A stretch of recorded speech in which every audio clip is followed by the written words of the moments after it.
예, 안녕하세요. 스마트 부동산입니다. 오랜만에 유튜브 방송을 다시 하게 되었습니다. 예, 맨날 이런 말만 반복되게 하는 명인데, 좀 이전에는 좀 자주 찾아뵙고 자주 제가 아는 정보에 대해서 알려드리도록 하겠습니다.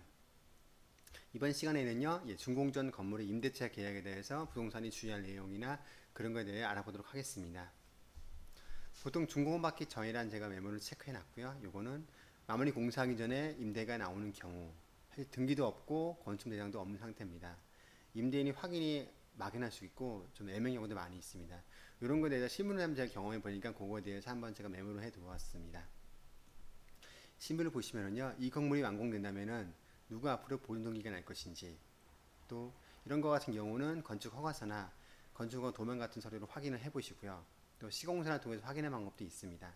또 소규모 건물 등은 대부분 토지 소유자가 곧 건물 소유자로 등기가 되는 경우가 많이 있고요. 특별한 상황이 없다면 토지 소유자랑 임대인으로 해서 계약을 하면 되겠습니다. 실무에서도 다른 경우는요, 임대인 토지 소유주가 아니라 전혀 다른 사람이 되는 경우도 있습니다. 아버지 명의의 토지에 집합 건물을 지으면서 완공 후에는 부인과 자식은 앞으로 각각의 호실들을 등기한 경우도 있습니다. 또 계약서에 들어가는 임대인이 토지소유자가 아닌 경우도 있습니다. 뭐 그 이유를 꼼꼼히 확인하시고 문제가 없다 판단 시에만 계약을 진행하시고, 보통 요즘은 신탁 등기도 많이 하기 때문에 신탁 회사가 있는 등기로 있는 상태시면은 주의를 하시고 또 한번 확인을 하시고 신탁 원부를 확인해 보셔야 거기에 대한 신탁 회사에 대한 동의가 필요하기 때문에 이거 한번 주의하시고 진행해야 될 것 같습니다. 주의사항을 좀 더 세부 있게 좀 더 알아보겠습니다. 조만간 보통 준공사를 받고 사용승인이 떨어진다. 이런 건 또 사용승인이 떨어진 날로 파악은 할 수 있는데요. 그 날짜에 맞춰서 입주를 정하면 되는데, 이거, 예, 입주 정하면 되는데, 문제는 그 날짜가 예상보다 뒤로 미루는 경우가 거의 대다수입니다. 만약의 경우에는 입주를 어느 정도 맞출 수 있는 또 그런 임차인으로 계약을 해야 되고요. 입주일도 예산 준공을 이후 좀 넉넉하게 잡는 것이 좋겠습니다. 한 2주 이상, 사실 2주보다 더 넓게 잡는 게 편하시고요. 임대인 자신 있다고 하면 땡겨 잡을 수도 있지만은요, 준공검사나 사용 승인 변수가 상당히 많이 있습니다. 이산화 조정이 전혀 불가능한 임차인이라면요, 책임 소재를 따지기 전에 머리가 엄청 아플 수 있고, 이런 경우는 계약까지 하시지 않는 게 좋겠습니다. 실제로 실무에서 해보니까는 거의 뭐 한 달, 두 달 이상 되는 것도 많이 있기 때문에 이런 거에 대해서 무리수를 두면은 그만큼 머리가 아프기 때문에 좀 주의해야 될 것 같습니다. 간단히 지금 말한 거에 대해서 요점을 정리를 해보도록 하겠습니다.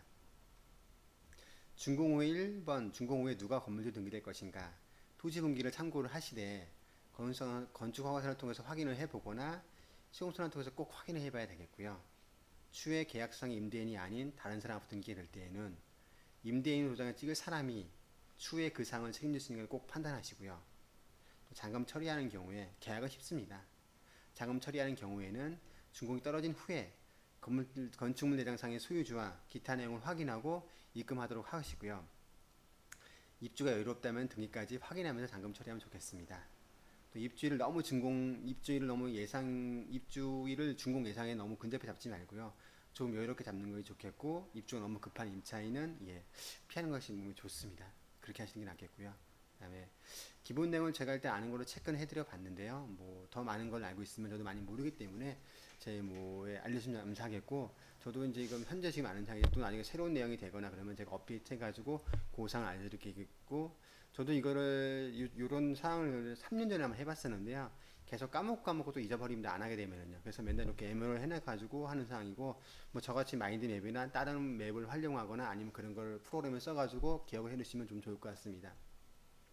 각자의 나름의 방법들을 하시면 더 좋을 게 있기 때문에 저도 제가 아는 방법에 대해서 최선을 다해서 알려드리겠고, 좋은 정보 또 있으면 더 찾아뵙도록 하겠습니다.